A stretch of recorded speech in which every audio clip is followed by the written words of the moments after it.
And most of them are in their 17, 18, 19, early 20s and early 30s. Very brutal. They rape women. They burn down houses. They attack churches, attack mosques, attack commuters, extort money from farmers. Farmers have to pay fines and taxes to go to farms. Their activities has destroyed agriculture in northern part of Nigeria.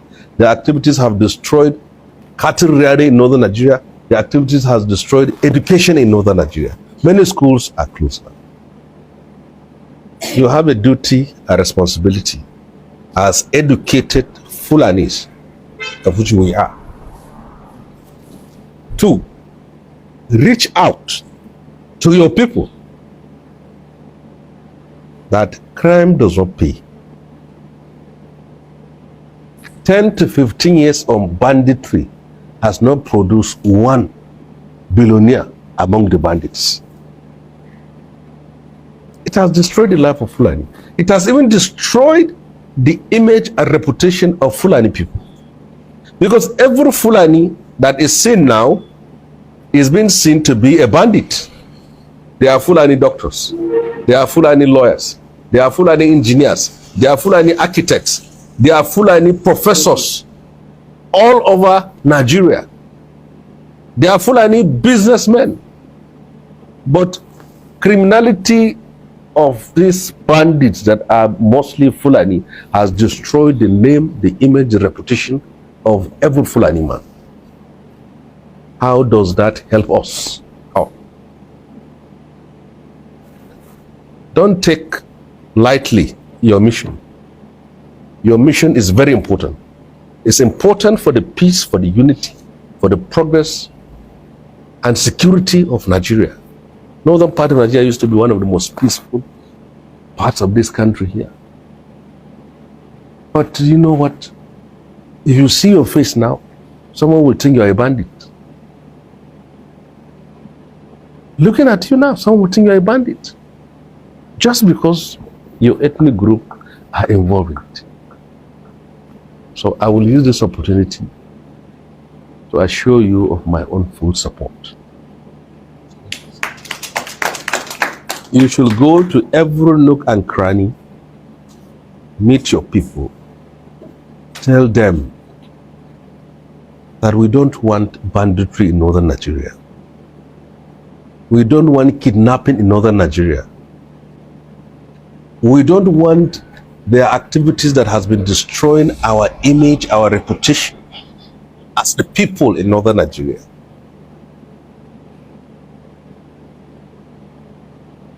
Welcome to my channel, where we discuss everything and all things politics, economy, and development in Nigeria and around the world.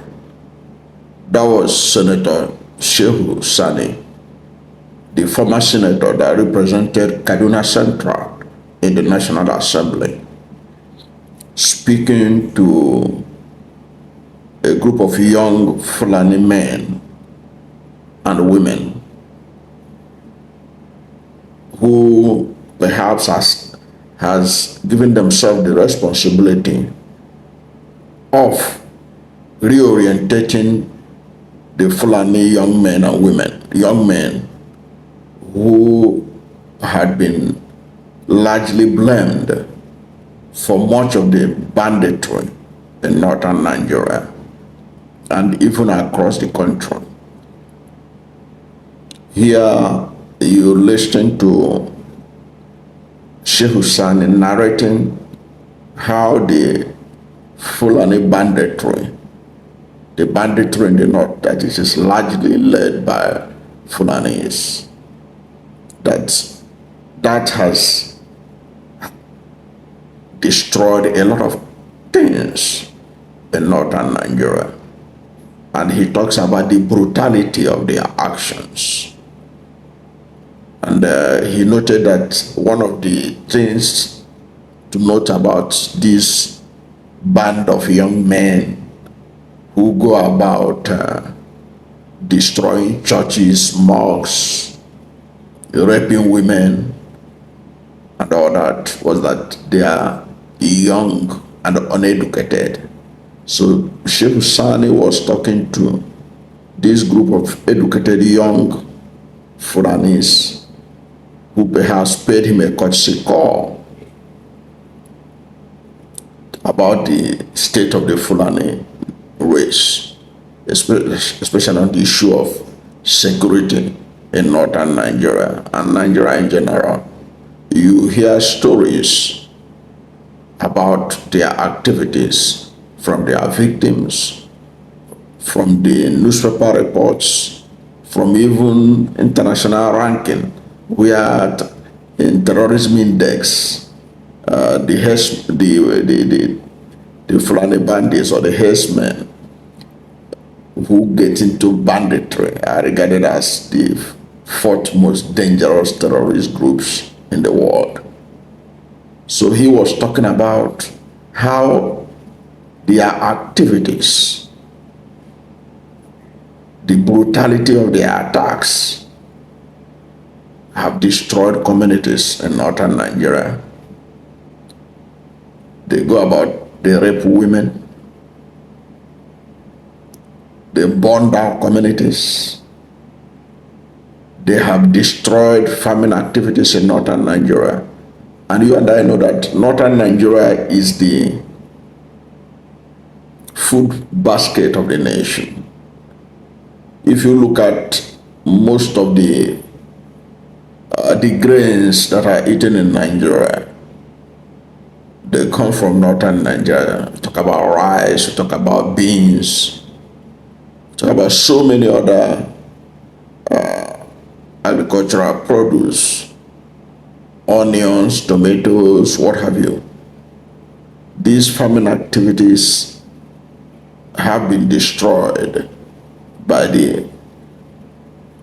these bandits. They were the reason why, despite the ineptitude of the APC administration in the last 10 years, in the last 12 years, they were the reason why there's food scarcity or the high cost of food inflation in Nigeria, because many farmers have abandoned their farms in northern Nigeria. Now, this is not only in northern Nigeria that their activities have become a major concern, even in southern Nigeria. The activities of some of these young men have rendered agriculture comatose in several parts of Nigeria.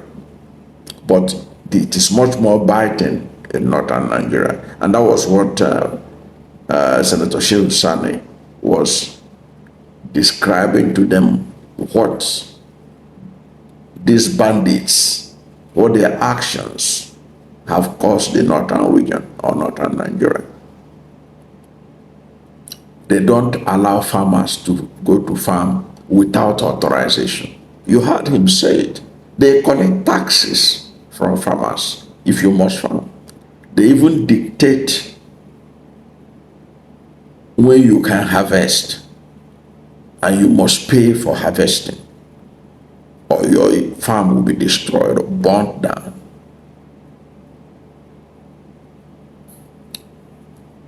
In northern Nigeria, many schools are closed because even the communities have been sacked. You see that in Katsina, in Kaduna, you see that in Niger, you see that in Benue, you see that in many parts of northern Nigeria. Now, this is a region that is having the largest concentration of out-of-school children in the world. This is a region that could do more with education, that are being destroyed by the activities of these bandits. Many schools are closed. They are the ones largely blamed for the kidnapping of school children and collecting ransom. They are the ones that have frightened communities from sending their children to school. They are the ones that have even sacked families, communities that they are living in IDPs camp or internally displaced persons camps. So they have played major role in the crippling of the economy of northern Nigeria in particular, and Nigeria in general, because Nigeria is feeling the impact of their activities. You hear stories of what they do in Hamuf in Enugu State. You hear what they do in Bokos in Plateau State. You hear what they do even in the Southwest, that the Southwest farmers have to find a way to sign peace accord with the recognized Fulani Mietiala. But it's not that Mietiala was responsible. They believe that with Mietiala signing an agreement with Southwest farmers, that Mietiala will be able to identify the Fulanis who are into banditry in Southwest and make sure that they are rending. So that is how terrible the whole situation has gotten. It was because of their activities that the Bishop of Makurdi had to go to the United States Congress to go and beg the American government to reclassify Nigeria as a country of concern, because it is believed that it is the Fulani bandits that have sacked several communities and doesn't allow them to return back to their communities. And the Benue State government, all they could find as the solution was to relocate, to find a permanent camp for these displaced people. And the Bishop of Makurdi said that they can't stand it, that their people are being sacked from their communities for bandits to take over. That government of Nigeria has a responsibility to drive away the bandits and return the people back to their ancestral land. So their activities has created a lot of problem for northern Nigeria. That's what Shehu Sani was saying. But in general, if you look at it, the insecurity in Nigeria, especially the ones in the rural communities where the bushes are occupied by these people, they have created a wave of fear across Nigeria. So Shehu Sani was telling this group of young Fulanis that they have a responsibility to go and educate their uneducated brothers, that there is no benefit in the lifestyle they have chosen. He reminded them that you have Fulani lawyers, doctors, engineers, professors doing well for themselves, but the activities of these uneducated bandits who are in their teenage years and the early 20s and 30s have now given negative image to the whole race, and that need to be stopped. I don't know what to think about Shehu Sani's intervention in that video you listening to. What do you think? Do you think that that's the way to go? That is reorientation. Group of Fulani young men who are educated should go into the bushes and all that to talk to the Fulanis, maybe through radio programs and all whatnot, to educate them that there is no benefit in what they are doing, that the society is being destroyed, and even their own race, they are giving it a bad name by their actions. What do you think about the menace of these Fulani bandits. Have you experienced anything like that in your communities? If you are from Benue, Plateau, Niger, Nasarawa, Katsina, you are from Enugu State, you are from Imo State, you are from Ondo State, anywhere you are in Nigeria, what has been your experience? What stories have you heard about the activities of these bandits? And how do you think the matter can be reined in, that they can be reined in? But my own, if you ask me, one of the reasons why they continue to persist in their actions is because the Nigerian government have failed in the area of enforcement of law and order. Because as a civilized democracy, Nigeria should be able to rein in any outlaws, no matter where they are found. What I see is a failure of intelligence by the security agents, the failure or the lack of willpower by those in charge, those who are in charge of security, including at the highest level, President Bola Ahmed Tinubu.